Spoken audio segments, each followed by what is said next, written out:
Hello, am I on camera? Probably not, but let's give it a go. So, welcome to another video, guys. So, some of you guys have been commenting, asking questions, all that good stuff. I'll reply to all of them that I see.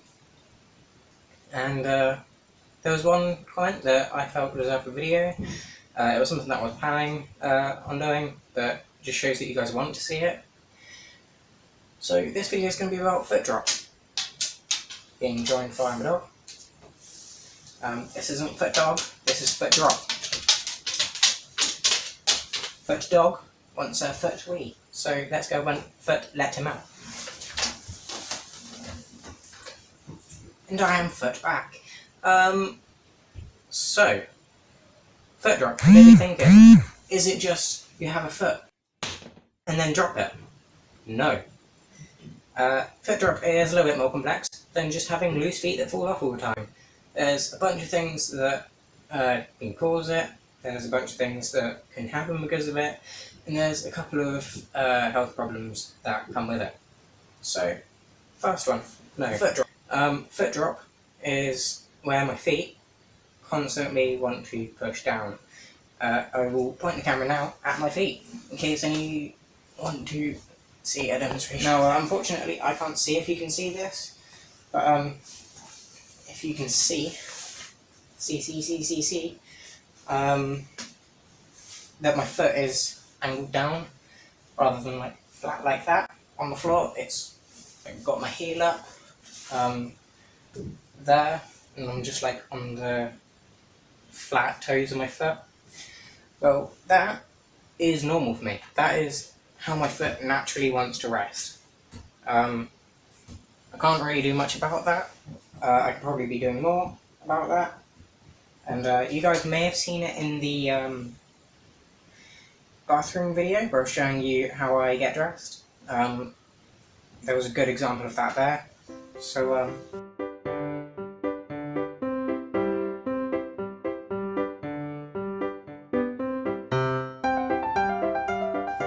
yeah, this is basically what it looks like for me.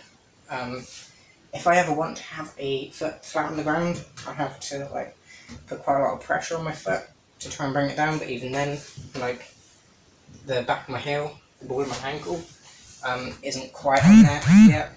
It takes a bit of stretching, and that's because all these muscles up the back here are tight. They are tight like cheeks. And that basically just means that it's constantly pulling my foot down, and also it doesn't help that these front muscles are quite weak. So these ones are strong, these ones are weak. Pushing down, not having anything to pull up when that wants to be pulled back, means that that just goes down. Now, my feet aren't really that floppy because of this, because they're just constantly pulling themselves down. They aren't as floppy as you'd expect. Like sometimes they have loose days where it's better for me to move them, and sometimes they have worse days where they're just straight out. And that's kind of it with what foot drop is. Some people have it where they just have loose feet all the time, where it's not really pulling and it's just there and they can't move their foot up. So there's different types. You can get mine's more of a spasm, as I mentioned in the spasm video. This is more about a side effect of the spasm. So, let's move that back up to me, shall we? Am I on camera again? Probably not. But, yeah, so my spasms, or my foot drop, is caused by spasms. Just trying to sort out the camera real quick. So, yeah, foot drop is obviously a foot drop. My foot is dropping. I've explained that. But what are the things that it can cause? So, imagine you have something that's always pulling and something that can't pull back. Your foot's obviously going to drop. And that means that the muscles on the front of my shins are quite put under quite a lot of strain, and That means that obviously I struggle to lift my foot flat. I can do it. You might have seen it in a couple of videos, but you know, it doesn't really do the job. Like if I put a lot of weight on my foot, it works, and if I put a lot of strain on my foot, again, it does help put it up, but generally, it's not the best. So, what are some things you can do about that? Well, there's some surgeries that you can get, where they'll cut the calves, I think, and use that to loosen them and make it so it's less pressure on the back of your feet. And that should help with it. I don't know. That's just something that I might have heard. It's been a while since I've spoken about this.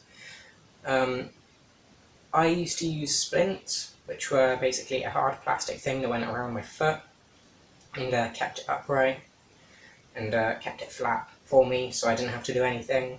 Kind of like a boot for if you break your leg, one of the moon boots.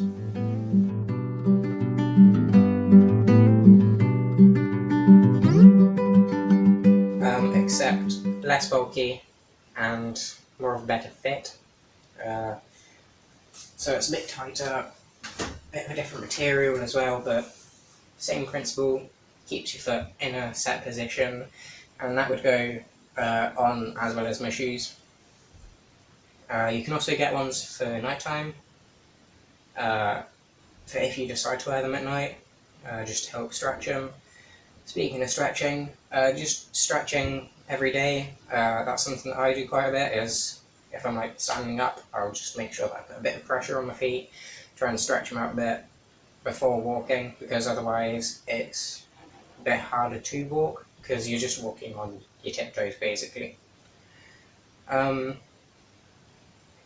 So yeah, that's pretty much that. So yeah, stretching is something that I do. You can also do like physiotherapy, which is a type of stretching. You do a lot of stretching in physiotherapy. There's a bunch of different things that you can do. Speak to your doctor if you suffer with it and want to think of some ways.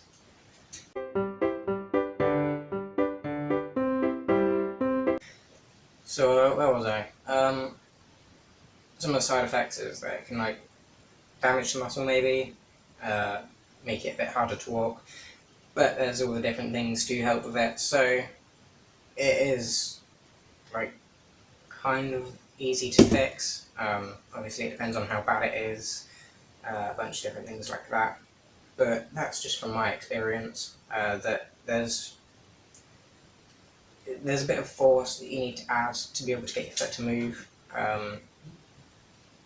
because it's not just your foot's relaxed and it's dropping, it's pulling itself down and you have to put some weight behind it to get it flat. I hope this helped in any way. I don't know how much it helped, because this is only my experience with it.